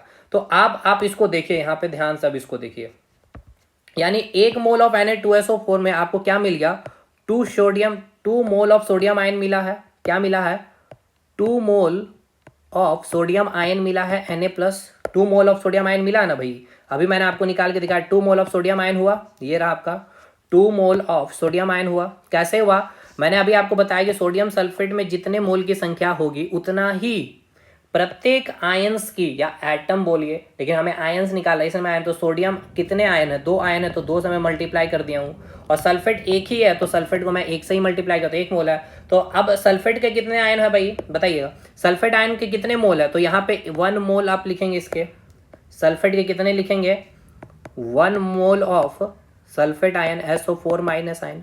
अब एक बात बताइए, टोटल मोल कितना हो गया, 2 मोल और 1 मोल। हमें तो पता है कि 1 मोल में जो आयन की संख्या होती है 6.022 10⁻23, लेकिन जो सोडियम सल्फेट में जो उपस्थित आयन है, कितने आयन है, सोडियम के 2 हो गए भाई, सल्फेट के 1 है, यानी टोटल मोल कितना हो जाएगा, 2 + 1, यानी टोटल कितने मोल हो गए, 3 मोल हो गए। तो अब 3 मोल में आपको पूछ रहा था Na2SO4 में इतना आयन की संख्या हो जाएगी 6.022 10⁻23 × 3 आयन्स इतना होगा, 3 दूनी 6, 3 दूनी 6 0, 3 6 18 इंटू 10⁻23 आयंस उपस्थित होंगे। यानी कि 1 मोल ऑफ Na2SO4 में कितने आयंस उपस्थित है भाई? तो 3 मोल्स ऑफ आयन उपस्थित है, ऐसा समझिए। 1 मोल ऑफ Na2SO4 में 1 मोल ऑफ Na2SO4 में 1 मोल ऑफ Na2SO4 में 3 mole of ions 3 mole of ions present. ठीक है, 3 मोल ऑफ आयंस प्रेजेंट। और 1 मोल में कितने आयंस होते हैं? 6.02 टू 10⁻23 होते हैं। तो 3 मोल में क्या हो जाएगा? 3 into 6.02 to 10⁻23। 3 moles of ion कैसे हुआ? 2 सोडियम प्लस हो गया, ठीक है, और 1 आपका सल्फेट आयन हो गया। तो 2 + 1 3 आयंस हो गए आपके। ठीक है, 3 आयंस कहने का मतलब क्या भाई? मतलब कि 3 मोल्स ऑफ आयन हो गए। 3 मोल्स ऑफ यानी कि 2 मोल्स ऑफ सोडियम और 1 मोल्स ऑफ सल्फेट आयन, यानी कि 3 मोल्स हो गए। 3 मोल्स यानी कि आपका 18.066 10⁻23 आयंस। तो देखिए, ये आपका पूरा एक्सपेक्टेड मैंने क्वेश्चन आपके करवा दिए हैं। ठीक है, आज नहीं कल आपका एक और क्लास लगाएंगे, क्लास 4 होगा, जिसमें मोल कंसेप्ट पूरी तरह से खत्म हो जाएगी। ठीक है, ये क्वेश्चन कल हमने ऑलरेडी कर दिया था। एक और मैं आपको यहाँ पे बता दूं। देखिए, एक क्वेश्चन मैं यहाँ पे और इस सेम लेवल पे मैं एक करवा देता हूँ, ताकि मुझे ऐसा ना लगे कि आप लोगों को कोई डाउट है। क्वेश्चन 19 में ले रहा हूँ। क्वेश्चन 19 आपको क्या बोला गया है? क्वेश्चन 19 सेम क्वेश्चन यही ले रहा हूँ मैं। ठीक है, क्वेश्चन अलग रहेगा बट मतलब कि कंसेप्ट वही होगा। 1.7 ग्राम CH4 है ना, तो 1.7 ग्राम NH3 में इलेक्ट्रॉन की कुल संख्या क्या होगी? इलेक्ट्रॉन की कुल संख्या क्या होगी? इलेक्ट्रॉन की कुल संख्या क्या होगी? बताइए, इलेक्ट्रॉन की कुल संख्या क्या होगी? इलेक्ट्रॉन की कुल संख्या क्या होगी? यानी इंग्लिश में हम इसे क्या कहेंगे कि find the electron in 1.7 gram of ammonia या फिर NH3। ठीक है, तो भाई मैंने आपको क्या बताया था? सिंपल सा रूल बताया था। अब अगर NH3 की बात हो रही है, पहले मैं थोड़ा डिटेल कर दूं, यानी कि एक आपका नाइट्रोजन होगा और 3 क्या होंगे? आपके हाइड्रोजन होंगे। ठीक है, यानी ये आपका क्या है? NH3 आपका एक यौगिक है, यानी क्या है? ये आपका एक कंपाउंड है। अब ये कंपाउंड इसीलिए है क्योंकि यहाँ पे 2 डिफरेंट एटम है। 3 हाइड्रोजन है तो सिमिलर है, और एक आपका नाइट्रोजन हो गया। तो जैसे नाइट्रोजन का अगर मैं बनाऊँ, ये आपका एक एटम हो गया, हाइड्रोजन के आपके 3 मैं एटम ले रहा हूँ। ठीक है, तो ये क्या बन गया? आपका एक ग्रुप ऑफ एटम बन गया। ठीक है, यानी ये आपका एक अणु बन गया है। तो एक अणु में पहले हमें बताइएगा, यानी कि ये आपका क्या है? नाइट्रोजन है। ठीक है, और ये क्या आपका हाइड्रोजन है? ये आपका क्या हाइड्रोजन है? यानी आपने क्या निकाल लिया है कि एक अणु यानी कि 1 मॉलिक्यूल्स ऑफ NH3, और ऐसे कितने अणु उपस्थित है? बहुत सारे अणु उपस्थित होंगे कि नहीं होंगे भाई? बिल्कुल, वो भी हम निकालेंगे। तो 1 मॉलिक्यूल NH3 में कितने इलेक्ट्रॉन है ये बताइए। तो आपको पता है NH3 में आपका एक क्या? नाइट्रोजन, एक है आपका हाइड्रोजन। तो यहाँ पे हाइड्रोजन कितना? 3 है, तो यहाँ पे आपका 7 हो गया, ये 14, तो 7 इलेक्ट्रॉन यहाँ हो गया। ये 1H1 होता है, यहाँ पे 3 इलेक्ट्रॉन। ये आपको पता होना चाहिए कैसे निकालते हैं, ये कल मैंने बताया। 10 इलेक्ट्रॉन है, यानी 1 मॉलिक्यूल ऑफ NH3 में कितना इलेक्ट्रॉन है भाई? तो 10 इलेक्ट्रॉन है। कितना इलेक्ट्रॉन है? 10 इलेक्ट्रॉन हो गया। 10 यानी कि ऐसे एक अणु में, ऐसे तो बहुत सारे अणु यहाँ पे उपस्थित होंगे, ऐसे तो यहाँ पे कितने सारे, बहुत सारे ऐसे अणु उपस्थित होंगे। तो आपको पता है 1 मोल ऑफ NH3 में कितने अणु होते हैं? 6.02 टू 10⁻23 अणु होते हैं। बताइए, होता है कि नहीं? इतना ही होता है। हाँ, तो अब आप यहाँ से 1 मोल में इतना अणु उपस्थित होता है। 1 मोल में इतना अणु यानी कि 1 मोल ऑफ NH3 मतलब कितना ग्राम की बात हो रही होगी? यहाँ पे 17 ग्राम की बात हो रही है, लेकिन आपको क्वेश्चन में कितने ग्राम में निकालना? 1.7 ग्राम में। तो यहाँ नंबर ऑफ मोल्स नहीं निकाल लेंगे, नंबर ऑफ मोल्स बिल्कुल निकाल लेंगे। जो गिवन वेट है 1.7/17 हो गया। इसको सॉल्व आउट करेंगे तो 1/10 यानी कि 0.1 मोल हो गया। ठीक है, क्या आ गया? 0.1 मोल। तो भाई हमें पता है 1 मोल ऑफ NH3 में इतना अणु होता है, यानी कि 0.1 मोल में कितना अणु होगा? 6.02 टू 10⁻23 इंटू 0.1। ठीक है, 0.1 इतना अणु होगा। तो इसको सॉल्व अगर हम लोग करेंगे तो क्या आ जाएगा? 6.02 टू 10⁻22 अणु आ गया।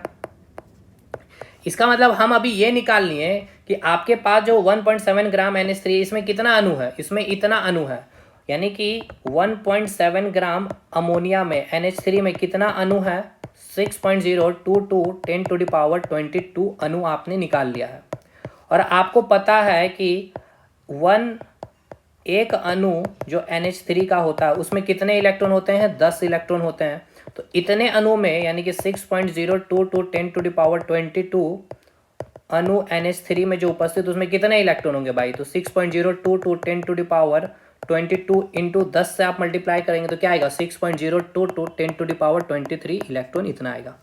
लेकिन इसका फॉर्मूला मैंने आपको बताया था कि जब भी इलेक्ट्रॉन निकालना हो या प्रोटॉन निकालना हो या न्यूट्रॉन निकालना है तो आपको क्या करना था? देखिए यहाँ मैंने आपको बताया था, अगर आपको याद हो तो जब कभी भी आपको इलेक्ट्रॉन प्रोटॉन और न्यूट्रॉन निकालना हो तो जितना इलेक्ट्रॉन आया या प्रोटॉन आया जो न्यूट्रॉन आया उसको आप एवोगैड्रो नंबर से मल्टीप्लाई करेंगे और जो गिवन वेट है और मॉलिक्यूलर मास से डिवाइड कर देंगे। ठीक है, तो चलिए यहाँ पे करिए, देखिए क्या आ रहा है आंसर। तो आपने निकाल लिया भाई, कितना इलेक्ट्रॉन प्रोटॉन आपने निकाला बताइए। आपने यहाँ निकाला है कितना इलेक्ट्रॉन की संख्या? 10 इलेक्ट्रॉन निकाला है। अब ये सब तो हमने कल बताया कि कैसे इलेक्ट्रॉन की निकलेंगे, तो कल वाली वीडियो देख लीजिएगा। तो कितना इलेक्ट्रॉन आया? 10 इलेक्ट्रॉन आया। Avogadro number 6.022 10⁻23। गिवन मास कितना है? 7.7 ग्राम है और मॉलिक्यूलर मास कितना है? 17 है। तो बस इसको हमने क्या किया? सॉल्व कर लिया। 17 से ये 17 कट गया, ये 0 से ये 0 कट गया, कितना आ गया? 6.022 10⁻23 इलेक्ट्रॉन। ठीक है, ये वही आंसर आया भाई। ये आप अप्लाई करने में आपको यही बोल रहा हूँ, एग्जामिनेशन अप्लाई करिए, बट इसके पीछे का लॉजिक भी तो समझिए क्या है। यह सारी चीज़ें मैंने समझा रखी कल भी। ठीक है, तो चलिए एक्सपेक्टेड क्वेश्चन खत्म है और कल आधा घंटा, देखिए आधा घंटा भी नहीं लगेगा लेकिन मैं समझा के ही खत्म करूंगा कि हर स्टूडेंट समझ पाए। ग्रुप डी का पूछा गया क्वेश्चन, सारे जेई के पूछे गए question, SSC senior section engineer में पूछे गए क्वेश्चन, ग्रुप डी फिर से आएगा, एलपी टेक्नीशियन आएगा, फिर से एलपी टेक्नीशियन में पूछे गए सारे क्वेश्चन है भाई। देखिए तो इसको अब आप मतलब कि यूं ही आप उड़ाएंगे क्वेश्चनों को, ठीक है ना, हंसी मजाक में उड़ाएंगे ये सारे क्वेश्चन को। तो मिलते हैं अगले वीडियो में। 4 लेक्चर में आपका मोल कंसेप्ट फिनिश हुआ बहुत ही शानदार वे में। मिलता है अगले वीडियो में हम लोग, तब तक के लिए धन्यवाद।